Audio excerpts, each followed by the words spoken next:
Hi and welcome to my Power BI Basics series. In this video, I'm going to be showing you how to pull together a calendar table to use in Power BI for various date dimensions. And I'll be showing you how to create not only the date going to row by row of each day within two selected periods, but then also create year, quarter, the quarter name, the month name, month short, month year sort, the day name, the day of the week number, the week of the year number, and then what the start and end of week is. And also how to change what the start and end of week is as well, if you didn't want it to start on a Monday that it defaults to. So with that in mind, let's head over to Power BI Desktop.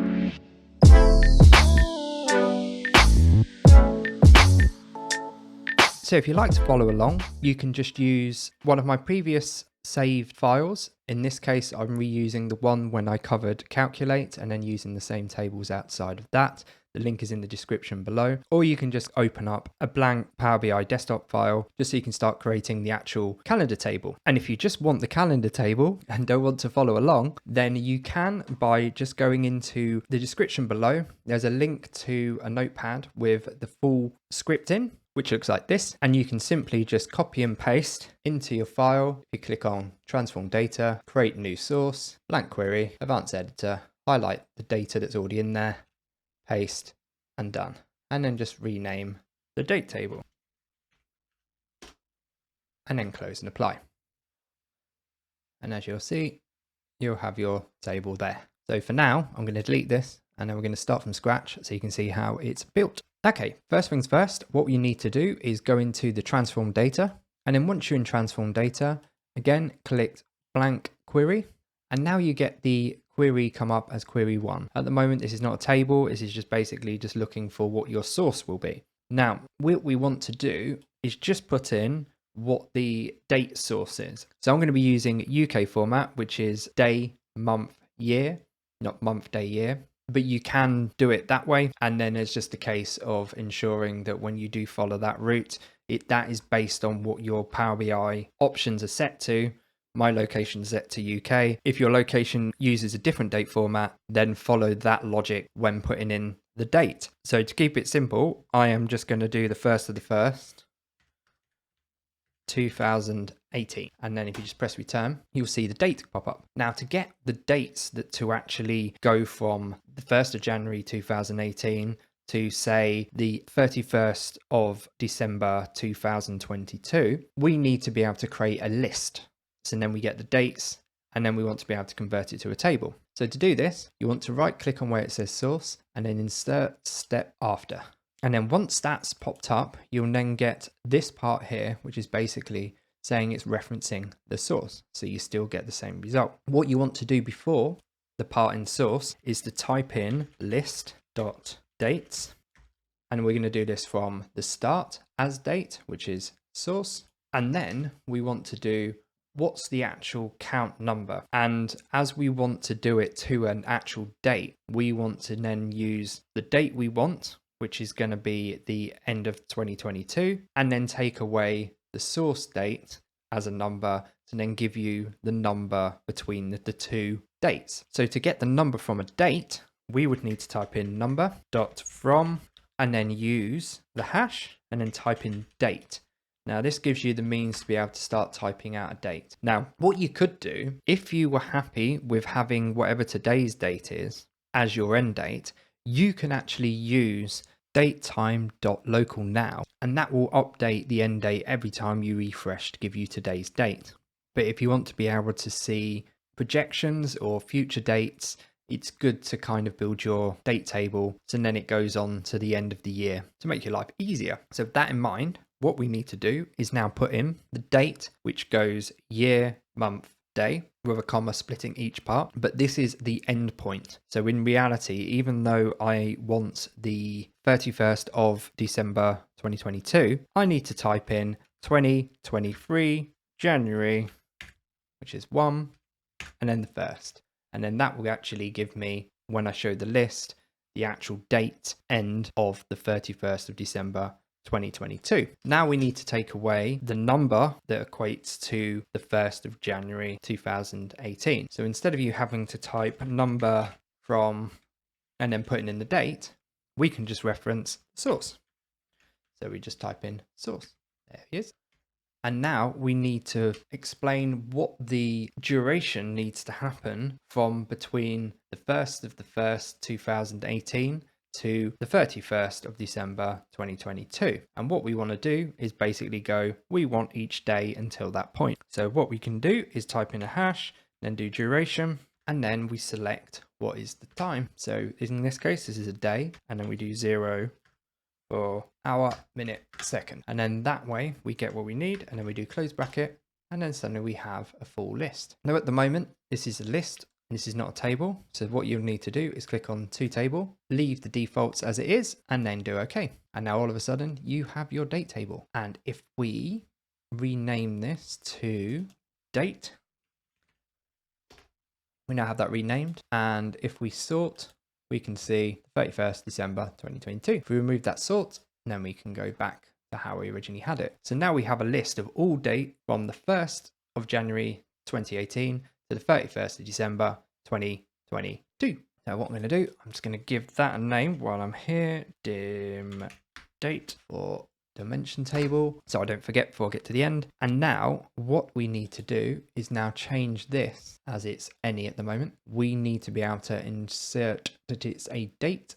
So we select date by clicking on where it says ABC123. And again, if you need to change any dates in their formatting, so say if you want to be able to kind of go, okay, I need it to not be UK, you can change your different formatting here, so you can get it in the right type that you need. For me, there, so I'm going to keep that and just do date, and now we have it set as date. Now back in the early days of Power BI, you would have to start writing out a lot of M code to be able to start building out a calendar table, but over time good old Microsoft have given us the means to be able to just select and add in. So now if you see up here, you do add columns, you see this option date, and this gives you automatically M code to build out what you need. So say if you want to know what the year is, you can just go down to year, and then insert, and there you go. You now get the year without having to go, I need to just get that part of the date. You now can just get the year just as it is.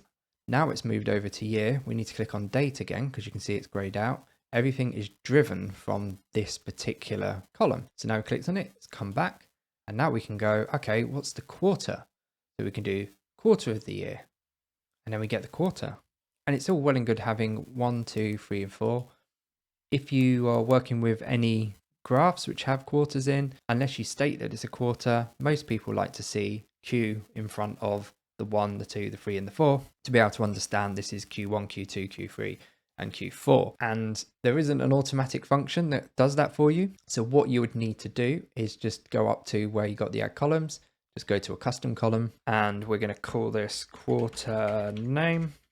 And what we want is the Q. So in quotation marks, we just do Q, and then we do the and sign. And then if we add just quarter, we'll get an error because this is not text. So we need to be able to convert that number to text. So what you can do is go back in to here to edit and then add in the information there, or you can just go up to the top on the formula bar and type in number to text, and then in brackets change it, and then do another close bracket, and then you get your quarter name. It's still showing an error because I now need to start adding in some more information. So now if we go to dates, we will now want to start inserting a month. So let's get the month number. So if we go to dates again, month, and now we got the month number. And as you can see, the quarter name's now gone green.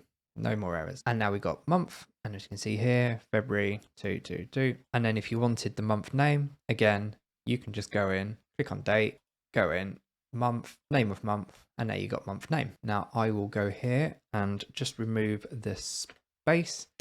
And the reason being is depending on what you're going to be using, you may need to have no spaces, or you need to put full stop or even an underscore between the names, as it can cause errors depending on what you're dealing with data wise when there's spaces involved. So it's always good practice to either put an underscore in there, full stop, or in this case, just remove the space. So now you've got your months in, we can now look at what we can do with the actual name. So the name in here, we've got the full length name, January, February, but in reality, what we want is to be able to go, no, we want a shorter thing. So we want it to be like just the 3 letters of the month. So if we just get rid of custom and type in month short, and then this is when we want to use date to text and actually use the date column or the data in the date column again to then get what the shortened version of the month is.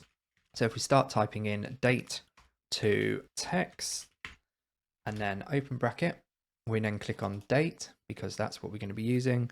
And then we do a comma, and then in quotation marks, we want to type 3 capital M's to then confirm that this is what we want the month to be shortened to. And then if we click OK, we now have our new one. Now, one thing I will also add, once you start building out here, you start getting all different ones where you're doing custom ones, so you don't know what they're called. What I like to do is just try and keep it nice and in place. So if you go in and click on any of these which you want to change, you can go rename with a right click, go there, go quarter name, and then I'll do the same with month short. And see, I double clicked on there, but also you can just go up here and take the name, right click on that one, go rename, and then save. And now you know whenever you refer back to your calendar table, you know which step you need to do adjustments to, or where you want to insert in different places, or you need to reference a particular one, you know where that step happened. Because as this is a basic calendar table, they can grow into an obscene amount of steps. So it's always good practice. Doesn't matter, even if it's for this particular type of table, any table you work with Power Query, always document your steps because it's a good audit trail. And the last thing you want to see is custom 1, 2, 3, 4, 5, 6. And then you're like, what is that? Click on it. Oh, it's taking ages to load. Oh, I have to wait ages. Where? And then you go, oh, it's not the right one. And then you have to go to another one. This way, it kind of keeps it nice and clean. So now we've actually got the month and the year. We probably want to start looking at how can we add in additional ones where we can have the month and year together, because that will look a lot better on a visual. So again, if we come up to custom column, click, and then this one we're going to call month year with a capital Y. There we go. And then here we need to do again date to text with a capital D, and then click on the date. And then instead of 3 capital M's, we now need to put in the end of the year. So we type in 2 lowercase y's afterwards and then do a close bracket. You'll now get short month name with the last 2 digits. So in case here, January space 18. Just like that. Now, one of the problems you'll come across whenever you try and do any sort of months or dates or anything in is if you wanted to put in the January to December, is that automatically it will make it in alphabetical order. Now, if you're just doing 1 year, that's fine because then you can sort by the number month column and then that will sort it.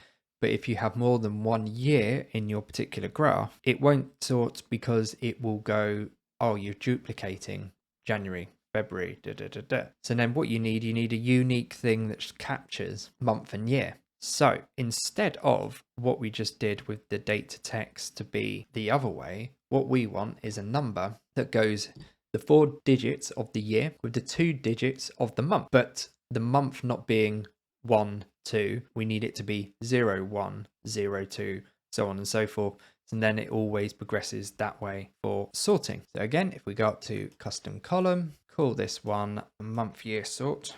And if we type date to text again, and then open bracket, click on the date, comma, and then within the quotation marks, we do 4 lowercase y's and then 2 uppercase m's. So then that gives you the number, but gives you a 0, 1 at the start for any of the January ones, and then click OK, and we now have our month sort, which will make it easier when you're trying to sort any of your visualizations.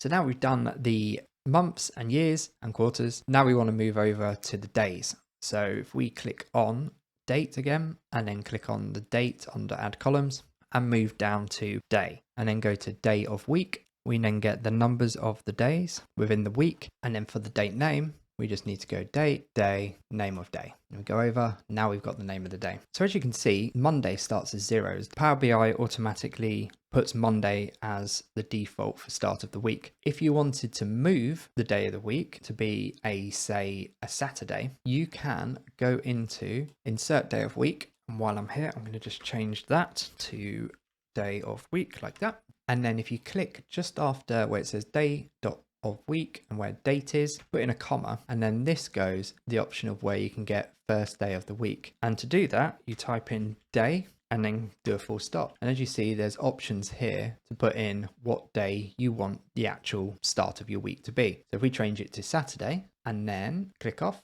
we go back over. So as you can see, now Monday is showing as 2, but if we go to Saturday, we can now see now that's the first day. So we can see Saturday, Sunday, Monday, Tuesday, Wednesday, Thursday, Friday is the last day. And again, doesn't matter which day you want, as long as you type day dot whatever day it is, that will then set your order of your week. And you can do the same with the start of the week and also the end of the week. So if we go back to our date, and then if we click on week and do start of week, it will insert the start of the week, and the start of the week always automatically goes to the Monday. So again, to change it, you just need to go to the date, comma, day, dot Saturday. That's the day you want to choose. And then it will change that day to the Saturday. So now the start of the week is always the Saturday. And then you can do the same with the end of the week. We go to week and then do end of week, click just for the date and do day, and then do Saturday as well. And as we can see here, the last day here, which is Friday, goes to the 5th, and then obviously the new week starts the 6th,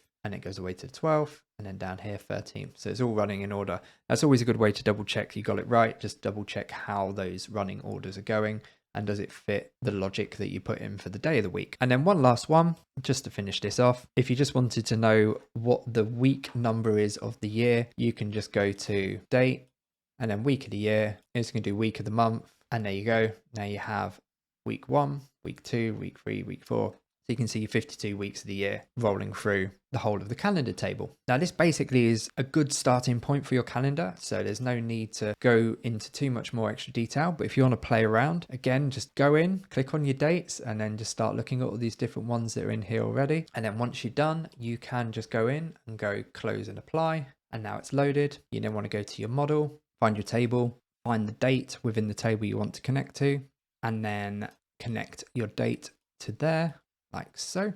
Double check that it's single and many to one, and it is. Do okay. So now we've got that date table in. Now we can start playing around with a graph. So let's stick in a graph there just to sort of see how this would work. So now if we drop in average new cases in the values, and then the date table, we go month, year, and what it's automatically done is set it in the order of largest to smallest. If we were to set it to month, year, it will batch all the different ones. It's done it in a reverse order. So if we did it ascending, we can see A, A, D, F, all in alphabetical order, but that doesn't help us. So what you can do is go to click on month, year, and then sort by column. And then as you'll see here, you have month, year sort, and then sorts it in the order that you want. Another fun thing we can kind of check is if we go to a matrix and if we put in the day name as our column, and then let's put in our location as our rows, and then put in the average daily cases in the values. And then if we sort the day name by day of week, we can now see it's now in the order of Saturday to Friday, which is the order we set it to. And now we can see the average number of cases. And then if you want to play around, you can then see how does that look, which ones had the highest average. We could do a data bar to be able to have a look, or put on a sort of heat map style to be able to kind of have a look. And as we can see with this one in particular, we can see Sunday and Monday averaged a lot less than other days of the week. So I hope you found this video helpful, and as always, please like, share and subscribe. So let me know what you're finding most useful, and as always, until next time.